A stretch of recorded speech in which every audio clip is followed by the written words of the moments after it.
ओम नमः शिवाय, हर हर महादेव, जय महाकाल, जय पितृदेव। आप सभी को पता है कि 16 श्राद्ध पक्ष के दिन, जिसे पितृपक्ष के भी नाम से जानते हैं, उनके बहुत ही पवित्र दिन चल रहे हैं। और अब तो आपको कुशा लानी ही पड़ेगी। जिन व्यक्तियों ने भी श्री देव पितृ शिव महापुराण कथा, जो कि अभी गुरुदेव जी की कथा चल रही है कोटा राजस्थान के अंदर, अगर आपने सुना होगा तो आप सभी लोग इस बात से भली भांति परिचित होंगे कि ये कुशा क्या है और इसका क्या महत्व है। अगर आपके घर में परेशानियां खत्म होने का नाम ही नहीं ले रही हैं, एक के बाद एक परेशानी आ जाती है, कभी धन नहीं आ रहा, व्यापार अच्छे से नहीं चल रहा, बीमारियां बहुत ज्यादा आ रही है, कष्ट बहुत ज्यादा आ रहा है, शरीर में दर्द बहुत ज्यादा रहता है, कोई मनोकामना है, कोई विश है, पूरी हो ही नहीं रही है, शरीर पर चकत्ते पड़ गए हैं, काफी सारी ऐसी समस्याएं मात्र इस छोटे से उपाय से आपकी हल हो जाएगी।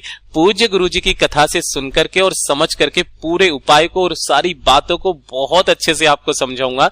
परंतु उससे पहले आप सबसे एक छोटी सी गुजारिश करूंगा कि जो लोग पहली बार आए हैं, चैनल को जरूर सब्सक्राइब कीजिएगा और वीडियो को लाइक करके महादेव जी का कोई सा भी प्यारा नाम कमेंट बॉक्स में लिखना मत भूलिएगा। इस पूरे वीडियो के अंदर हम लोग 3 उपाय और साथ ही साथ वो अद्भुत सा काम मैं आपको बताऊंगा जिससे आपके घर में कभी पितृदोष नहीं लगेगा, आपकी घर की सारी समस्याएं खत्म हो जाएगी। सबसे पहले बात कर लेते हैं पहले वाले उपाय की तरफ। ध्यान से सुनना, समझने की कोशिश करना। पूज्य गुरु जी ने इसके दौरान एक कथा जरूर बताई थी कि जब माता पार्वती जी अपनी नानी के यहाँ पितृलोक में गई थी तो वहां पर उनको जो है ना एक ढेर दिखाई दिया।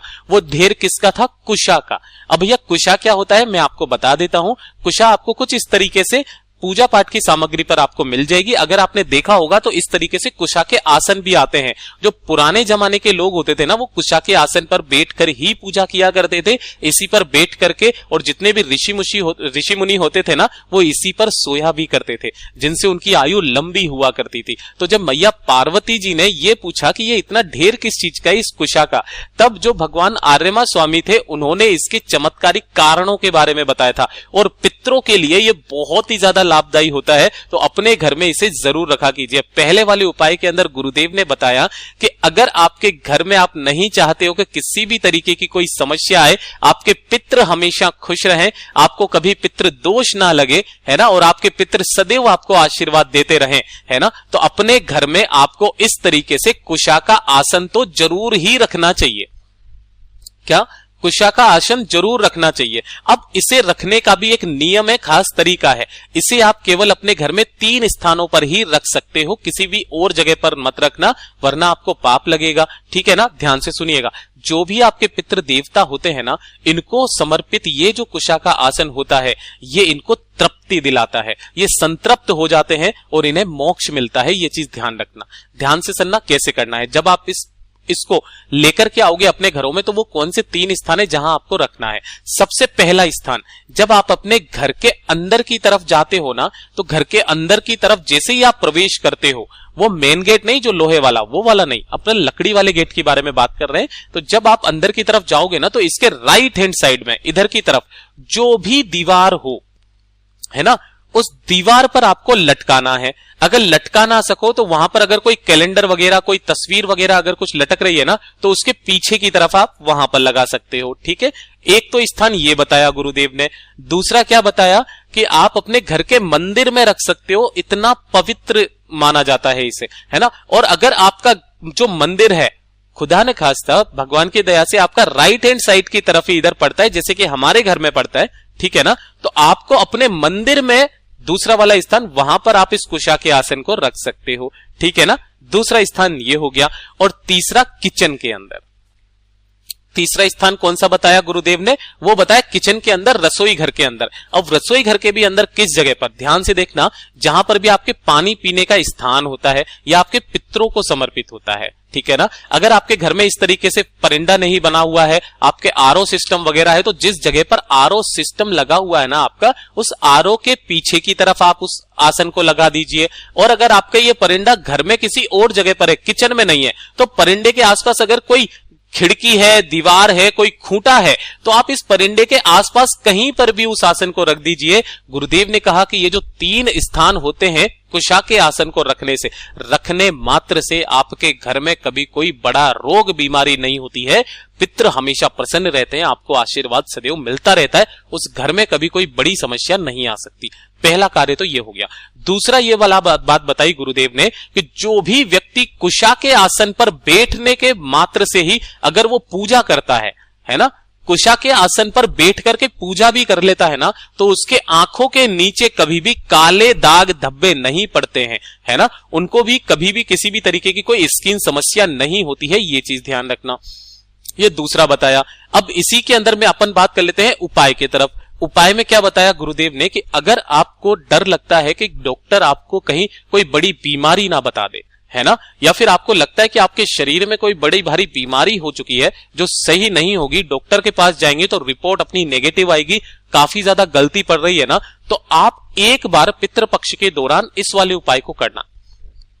कैसे करना है ध्यान से सुनिएगा। 1 लोटा शुद्ध जल लेना तांबे का, अपने घर का, ठीक है ना।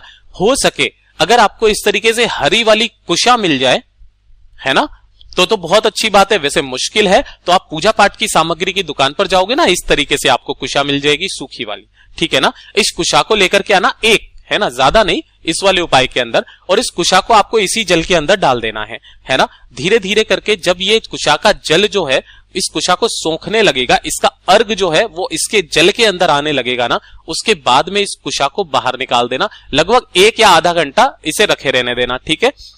निकाल देना। निकाल देने के पश्चात इस जल को लेकर के पहुंच जाना कहां पर, देव आदिदेव महादेव जी के मंदिर शिवलिंग के पास में। अब ध्यान रखना इसको चढ़ाने का क्रम, है ना। देखिए उत्तर दिशा की तरफ तो आपको मुंह करके खड़ा होना ही है, फेस कर लेना अपना उत्तर दिशा की तरफ, और उसके बाद में आपको जो जल समर्पित करना है शिवलिंग पर समर्पित नहीं करना, ना ही आपको माता अशोक सुंदरी के स्थान पर समर्पित करना है।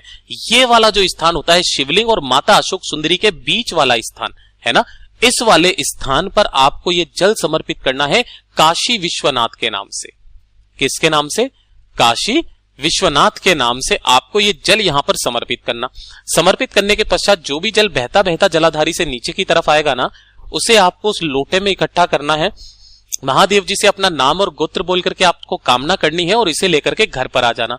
जिस स्थान पर भी आपके शरीर में कोई बड़ा भारी रोग हो रहा है, जैसे गठान है या चकते काले पड़ गए हैं या किसी भी तरीके की कोई समस्या है ना, उस स्थान पर आप इस जल को लगा लेना। थोड़ा सा जल आपको अपने आप ग्रहण कर लेना है दाहिने हाथ में लेकर के, काशी विश्वनाथ के नाम से अपने पितरों का स्मरण करते हुए।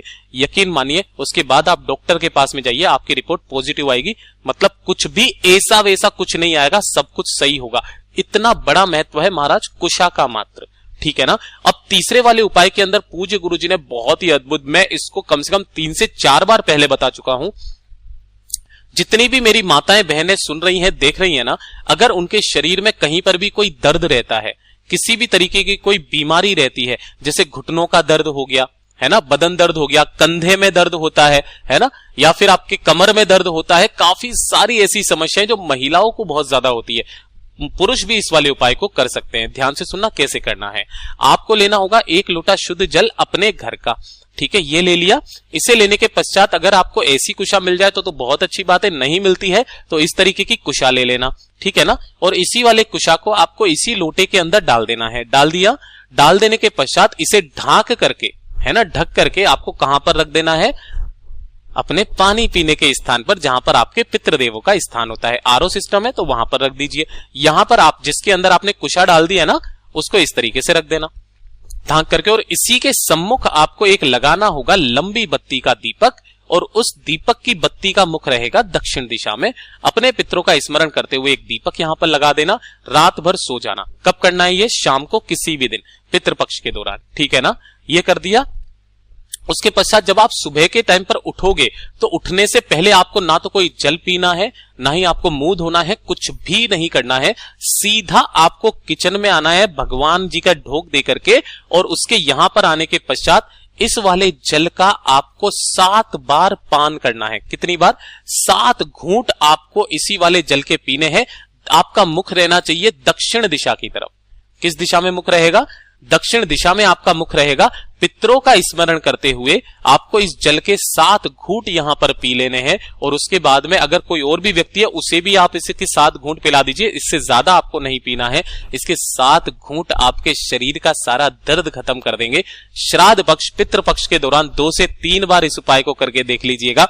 पितृपक्ष खत्म होते होते आपके शरीर को आराम आने लगेगा। और अगर उसके बाद में भी नहीं आ रहा, इसी वाले उपाय को आप कंटिन्यू थोड़े से दिन तक करते रहिए। 7 से 8 दिन के अंदर अंदर आपके शरीर का सारा दर्द खत्म हो जाएगा। पूज्य गुरुजी के ये सभी जो उपाय है ना, बहुत ही ज्यादा खास और अद्भुत है, जरूर कीजिएगा। वीडियो अगर पसंद आई हो तो लाइक जरूर करना, चैनल को सब्सक्राइब जरूर कीजिएगा। कम से कम अपने घर में एक कुशा का आसन जरूर लेकर के आना, ठीक है ना। मैं मिलता हूं आपसे अगले वीडियो में, तब तक के लिए ओम नमः शिवाय, जय महाकाल, जय शिव शंकर, श्री शिवाय नमस्तुभ्याम।